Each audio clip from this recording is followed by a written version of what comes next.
everybody, and welcome back to Hyrule Academy right here on Radio Hyrule. I am Super MC Gamer, your instructor for the evening here at the Academy. I hope you are all seated well inside your favorite desk seat.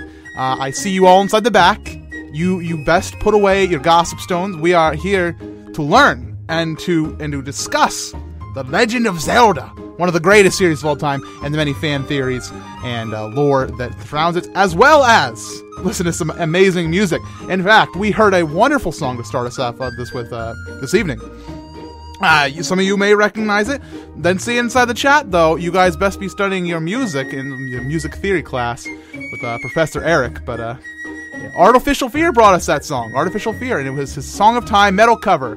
Why did we choose the Song of Time tonight? Because I feel it is. I feel it's representative of everything we're going to be talking about tonight. We're talking a lot about time. So I hope you guys watch Back to the Future, as it was a bit of a little bit of reference material. You may have wanted to see some other time travel material as well. Doctor Who is one that I would recommend. I'm okay with that. But tonight is going to be a little bit strange. We're going to be discussing all sorts of different timey-wimey type of things. So I hope you're ready for that. And for those of you guys who are just joining us, this is Hyrule Academy. We do the show every Friday, 10 p.m. U.S. Eastern Time, every week. So you can fit into your schedule. You can get it nice and cushioned. You know when it's going to happen. You come here. You can come and roll in the Academy with us and become part of the family inside our classroom. And you guys can help learn about each subject every week. And this week, we actually have a lot of fan-requested music, because our subject this week is a bit broad, so I was like, okay, I can't find music that's specifically just about this. So this week I opened up the fan suggestions over on my Twitter, and we have a lot of fan-requested songs, so I hope you guys do enjoy that tonight. Anyways, let's get right on into the topic of the week, class. I hope you are very excited, because this Friday, we're discussing Timeshift stones. Timeshift stones are something that we saw in Skyward Sword. However, we may have been seeing them in other places throughout the timeline, and we had no idea until Skyward Sword came out here very recently, I believe in 2009.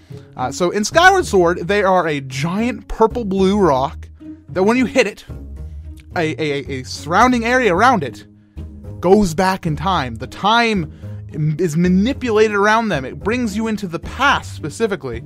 Is it possible to use them to go into the future? I don't know. That's for you guys to give me the theories, okay? That's for you guys to tell me. But I think it's only to go inside the past. It warps it, goes back into the past, an undescribable amount of years, and that's about that. It's pretty easy to see what happens. The landscape changes, enemies and life forms reanimate due to the power of going back in time, and even electronics begin to work, which is crazy.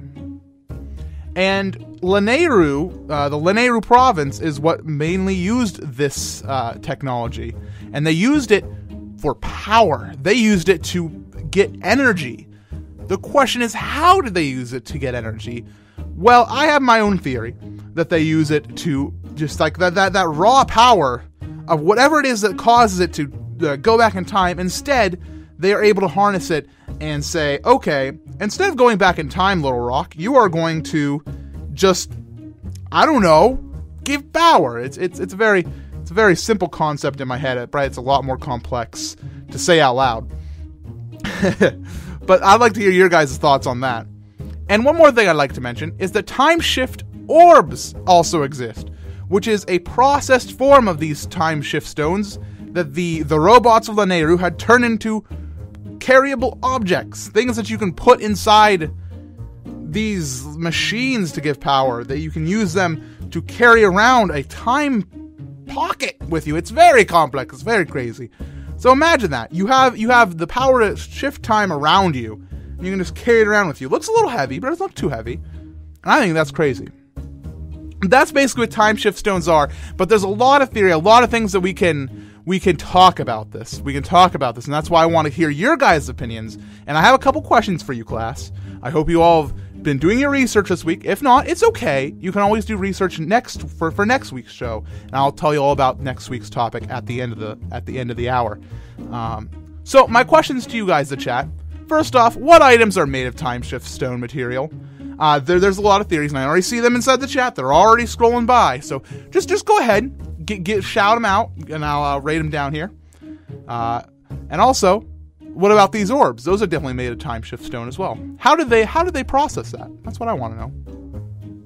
My next question is, what could the orbs be used for logistically? These orbs that they have, that they use to you carry around, like, they make sense inside a puzzle sense, but what could they be used for logistically? What could we use these orbs and time shift stones in general for? What is something that we could use as a player to perhaps even shift the entire timeline of the game? How could we use that? Let me know. And finally, what do the Sheikah have to do with time shift orbs? I'm going to save that theory till the end. I'm not going to dive into it, but what do the Sheikah have to do with time shift stones? Let me know. If you want to discuss these questions, you are free to come on into the classroom, and we have a nice chat room inside our classroom. That was nice. I like the way I said that. Go on over to radiohyrule.com/chatroom and jump on into the conversation, and we will feature messages and responses to my questions later on inside the show. But for now, my friends, it's time to get back into the music, and I have two wonderful pieces for you. First off, we're gonna slow it down. After all that metal, we need to chill. We need to chill, so I got a little bit more chill for you. And then we're gonna bring it up into something that's a fan favorite, and it was requested by my good friend Incredible Mango. So I hope you guys enjoy these two songs.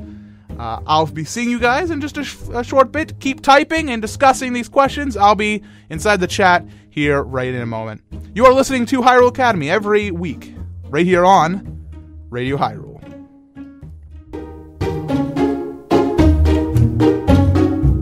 And welcome back, everybody, to Radio Hyrule. This is MC Game, your host here on Hyrule Academy, where we talk all about Zelda fan theories and lore every single week at Friday at 10 p.m. At Friday at 10 p.m.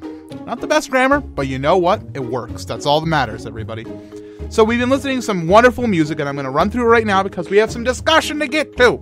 So the first thing we listened to was Insane in the Rain music. Wonderful guy. I always love to talk this guy up because he's truly a wonderful person, and he's a true example of the cover community on YouTube and how powerful it is. And that was his Hyrule Temple jazz cover. One of my favorite covers of his.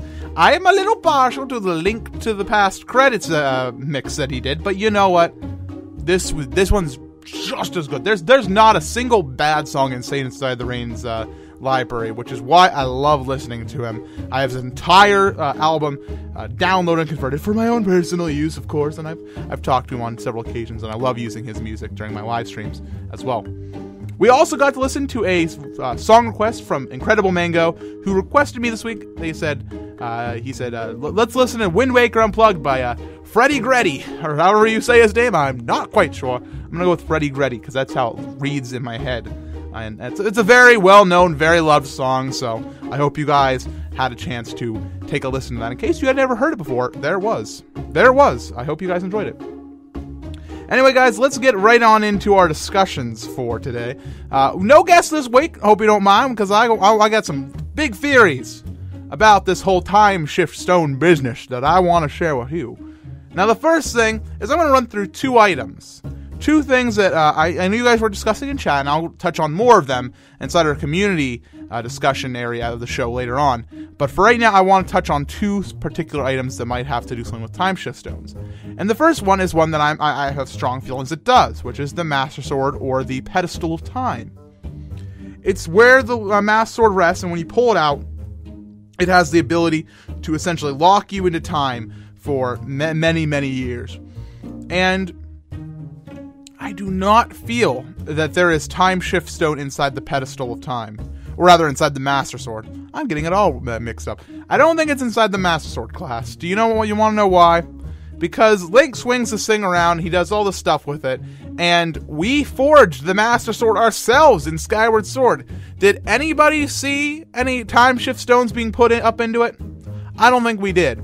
And the original Goddess Sword was only, it remained inside a very still spot, and there was no clear indication that it was time shift stone material.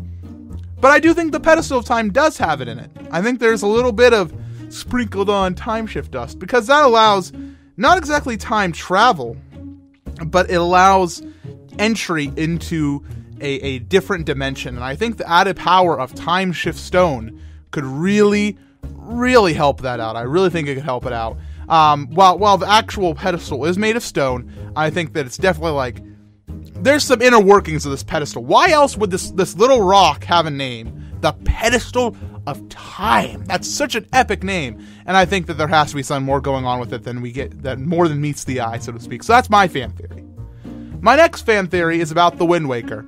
There's not a single Timeshift rock in it. There's one song that you learn that changes time with the Wind Waker, and that is the Song of Passing. But as you know, the Wind Waker is, you're conducting the gods.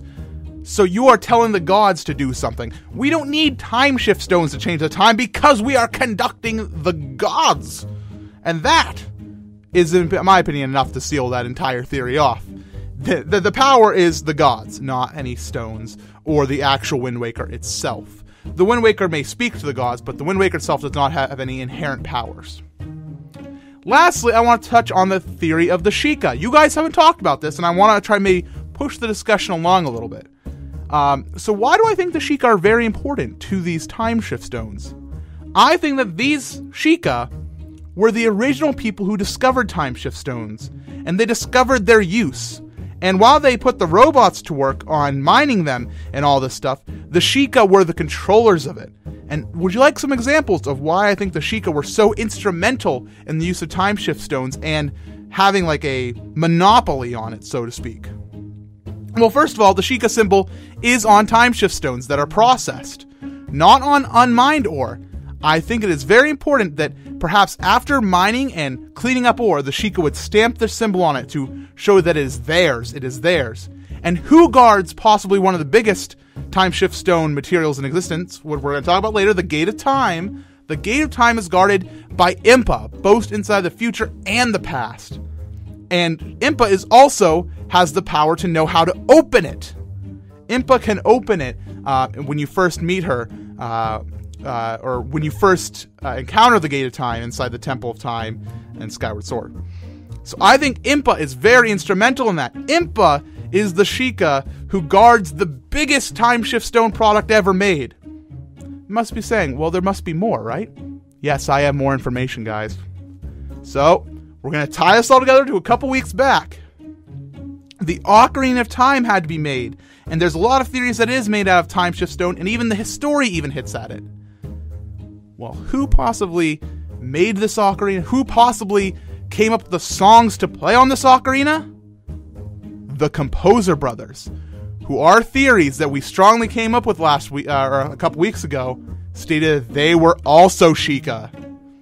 So I don't want to make any giant assumptions, but I am pretty darn sure that the Sheikah were the direct controllers of Timeshift stone technology, and while they may have used robots to do the dirty work, it was the Sheikah who made these things, and maybe they even assisted Gapora and Rauru in the development of the Temple of Time, and all this Timeshift stone technology got put into it. That's my theory, and I'm gonna hold by it because I feel it's strong. Anyways, thank you guys for your inputs and discussions this week. Go to radiohyrule.com/chatroom if you want to discuss my opinions or expand on my opinions, because we have our community discussion portion coming up in just a few minutes. But for right now, we have been talking a lot about Skyward Sword this week, so I thought a little bit of an acoustic guitar medley from our good friend DSC would do well tonight. So this is Hyrule Academy on Radio Hyrule every Friday at 10 p.m. Please enjoy the music. I will see you guys in just a few short minutes.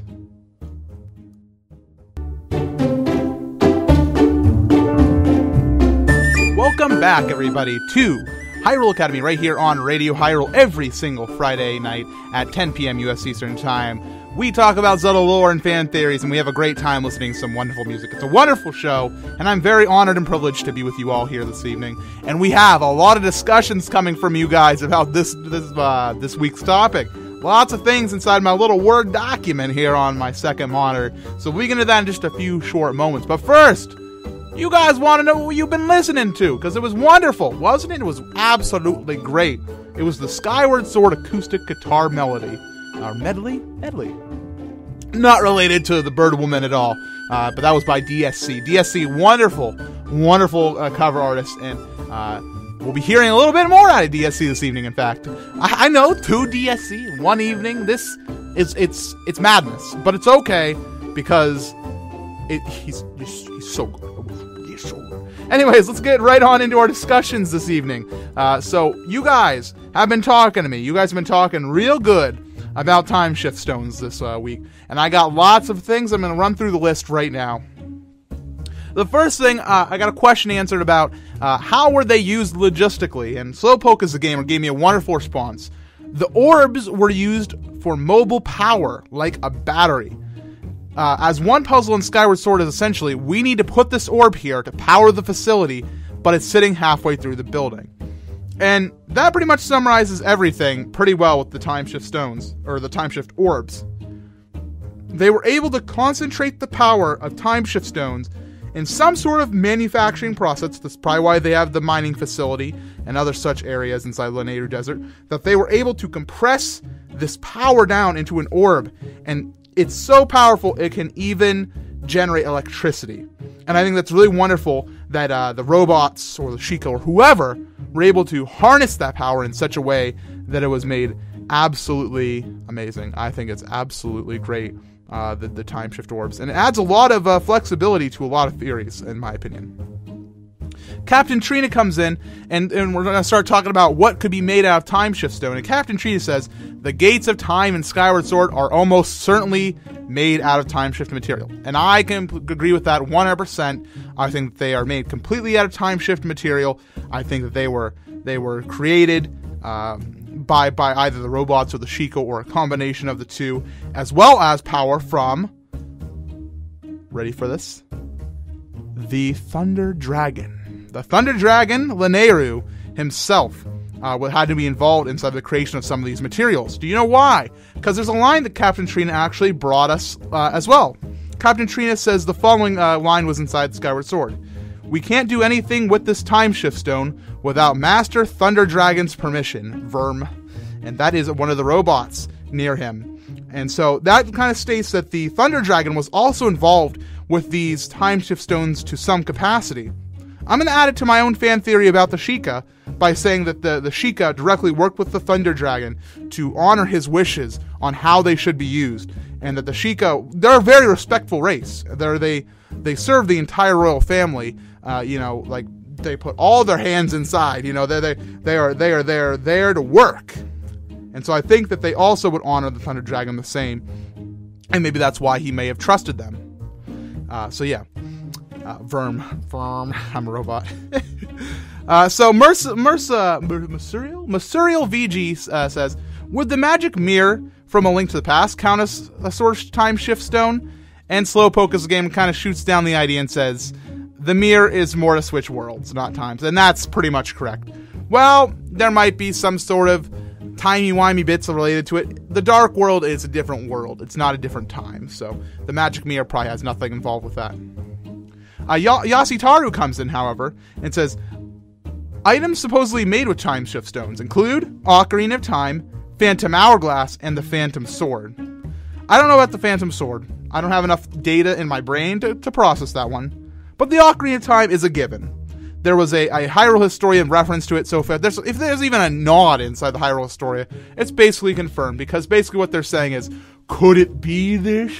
They're kind of taunting you with the fact. It's not confirmed because they didn't outright say it, but you might as well put in your fan theories and just keep it in your lore. It is as close to canon as canon can get without being canon. So that's my opinion on that one. The Phantom Hourglass, though, is a really strong point. We didn't talk about the Phantom Hourglass at all, chat. Classroom, I am disappointed with you. We should have been talking the Phantom Hourglass. We talked all about it last week, but we didn't bring it up this week at all until just now. So Yasitaro, shout outs to you. I think the Phantom Hourglass definitely has some sort of Timeshift stone material related to it, or perhaps there's an equivalent inside the world of the Ocean King, because remember, it is a separate world. It isn't Hyrule. So there might be some sort of counterpart to it, but I think that's something very close, and it's enough I'd probably put it inside my fan theory and keep it in there. Anyways, SS Dark C8 comes in and says, Nehru's harp in Oracle of Ages is made of Timeshift stones. I'll go with that. However, there's something else I want to throw in there. The Rod of Seasons and the Harp of Ages are both immensely powerful objects, and they exist inside a world also not Hyrule. They live inside Holodrum and Labrina. I remember Labrina and did not call it Lanayru. My brain is very good tonight. I'm very proud of myself, and I hope you can tell. But I think that you have to remember that these might be the goddesses in some sort of form. I mean, they're oracles, whatever that means in relation to their godliness. But you know, it could be not that, and could just be their own individual power. But Timeshift stones, it's okay. I'll keep it inside my thoughts. Now, Z-Wind brings in something great. The door to the past, right before the Temple of Time dungeon in Twilight Princess, has to be made with the help of Timeshift stones. How else would Link be able to go to the past for the dungeon?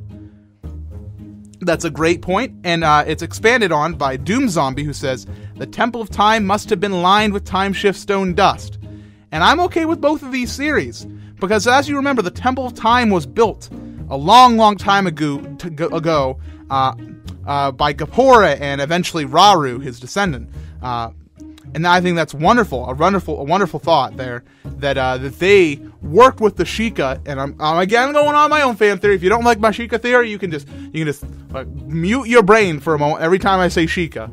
They made it with the help of the Sheikah so that it would be able to be made, and be very powerful. They wanted this to be a shrine of time. They wanted it to withstand the test of time. They wanted it to be strong, and what better than this material that they have been able to harness and use for so many different things. So I think that's very possible. They put it all in there. They were like, let's go all out with the construction of this building. Let's put Timeshift stones in it. You know, let's just put an amber relic in there. Not like we have 1 billion of those lying around, after all. Captain Trina comes in and says, and we can't... Oh, wait, I just read that. I'm sorry. We have one more thing from SS Darkseid, who says, I think when the Timeshift rock is used to make music, its ability is amplified, which can be seen in the effectiveness of both the Ocarina of Time and the Harp of Ages. And I'm going to accept that fan theory. Fan canon confirmed. I think that it's very, very possible that the Composer brothers actually studied the Timeshift stones and were able to determine that the power is amplified through the power of music. And perhaps even the harp that you play, the Goddess's harp, even has some sort of resonance with Timeshift stones that allows you to do more with them as Link inside Skyward Sword. It's a very stretch of a theory. Why the heck not? Exactly. Anyways, I heard a lot of you guys rumbling about gossip stones tonight. Why? We had nothing to do with gossip stones. I think, and this is how I'm going to incorporate my theory. I know you might be getting tired of hearing the word Sheikah out of my mouth, but I think the Sheikah, who were definitely involved in the creation of gossip stones, they were very much into wanting to find powerful rocks. I think that they were very into mining. I think they were very into finding the magical power inside the earth itself. And I think that while before they got into the whole Timeshift stone thing, they may have been able to find other ways to find more powerful rocks out there. Rocks, just get all the rocks. I think that's what the Sheikah are up to. They like rocks. I know I'm not even going to go into it. I'm just going to leave it with Sheikah like rocks. And that is my... I hope we get fan art for this week's podcast or podcast show, because that's wonderful. Anyways, this is Radio Hyrule and the show Hyrule Academy every Friday at 10 p.m. U.S. Eastern Time. We got some more music coming up right for you guys. I hope you enjoy. We'll be back in just a little bit to wrap things up and come to some conclusions. I'll see you guys in just a short bit. Welcome back, everybody, to Radio Hyrule's very own lore and fan theory show, Hyrule Academy. I am MC, and it's good to have you all with us this evening. I hope you had a wonderful evening. I've been very privileged to be here tonight and talking to you all. You guys are still going on and on about these Timeshift stones. Like there's no end in sight. I'm sure you guys are going to be here in 5 hours. I'm going to come back, and you guys are just going to be like, when's the show starting? And I'm like, what are they talking about? And you guys have literally invented Timeshift stones and are going back in time to before the show started. I'm guessing that's what's going to happen tonight, so I hope you guys are in for a wonderful night of Timeshift Stone work, because that's what we're going to be doing. What were you guys listening to, though? Well, you guys were listening to a lot of music. You guys were listening to Past, Present, and Future Perfect by Protodome. That's from OC Remix, a wonderful remix, and I thought the title of it was enough to really convince us to get into it. It's from Oracle of Ages, Past, Present, and Future Perfect. I love that song. It was really good. Also, many thanks go out to Brandon Strader, who made the new song I Like You. And that is, of course, a new song on OC Remix from their new album. I believe it's called Season of Lime or something like that. It's their Oracle of Seasons remix album that they are working on. So go check that out. Lots of good stuff coming out of that project. And last we heard Will Rock's cover of Fragments, called Fragments of a Legend, a wonderful remix with lots of really cool melodies, including the Song of Time itself, which I thought fit quite well. And it really makes me emotional. Really makes me emotional. I hope it made you a little emotional too, while you guys were yelling and screaming inside the chat about rocks, because that's what's going on in chat. Just rocks. And I know you guys had a lot of opinions shared today. We basically confirmed in our fan theory circle here that the Ocarina of Time and Gate of Time are basically definitely Timeshift Stone material, while the Harp of Ages, the Pedestal of Time, and the Phantom Hourglass are a little bit more. We're not quite sure, and we came to a pretty hard conclusion that the Wind Waker and probably Gossip Stones are probably definitely not made of Timeshift Stones at all. But if you guys want argue points, you're free to keep doing so inside the chat. I'm not going to stop you. In fact, I encourage you to stay around inside the Radio Hyrule chat and listen to music 24/7. It's a wonderful website, and I definitely listen to it much more than I care to admit, because a lot of times I should be doing work and listening to my own audio that I'm producing, but instead I'm listening to audio produced by other remixers and chiptune artists galore out there. We also came to a really wonderful theory that you guys made me go crazy about, the whole Sheikah and Thunder Dragon theory, and how they might be involved with overseeing the entire production process that is Timeshift Stone. So I'm subscribing to that theory. I'm going to put it down in my little book that I don't own yet. Maybe. Perhaps. That'd be cool. Anyways, guys, thank you all for watching this week. We had a wonderful discussion. We had a discussion all about Timeshift Stones, and we listened to some wonderful music. I hope you guys really enjoyed that. And tune in next week, Friday, 10 p.m. U.S. Eastern Time, right here on RadioHyrule.com. Because next week I have the one that you guys have been asking me for. I've been getting no emails. I've been getting no tweets about this, which tells me that you guys want to talk about it. We're going to be talking about the Rito, those bird people I mentioned earlier in the show as a little bit of a foreshadowing to this topic. But we're going to be talking all about the Rito. And more importantly, how they came to be, right? I hope you guys are very, very excited. I hear you guys talking about ancient flowers now. Can't you guys get hype about Rito? Put your flowers away. Smack out of your hand. Don't have time for this crap. Anyways, guys, if you want to, go to RadioHyrule.com/donate, because you can give a little bit of money to the wonderful Radio Hyrule organization so they can buy more servers, more equipment, make better shows, all sorts of crazy things that they're doing, and we're going to be hearing all about that very soon. This is my short teaser. Maybe Eric will take me off there for teasing it, but you guys better get hyped, because there's a lot of cool things coming. Anyways, email me at mcgamer@zeldathon.net with requests and things if you have any such thing as that. And thank you all for your inputs. I have a wonderful song to end off tonight's show with. It's the Low Rule Castle guitar cover by DSC, and this is a request by our very own Masuriel, who I believe is inside the chat and contributing to the conversation this week. So thank you very much to everybody. It was a real honor to be with you guys tonight. I had a lot of fun, and we had a really great discussion, a lot of great theories. So this is MC Gamer for Radio Hyrule. Thank you for listening to Hyrule Academy. See you guys next week.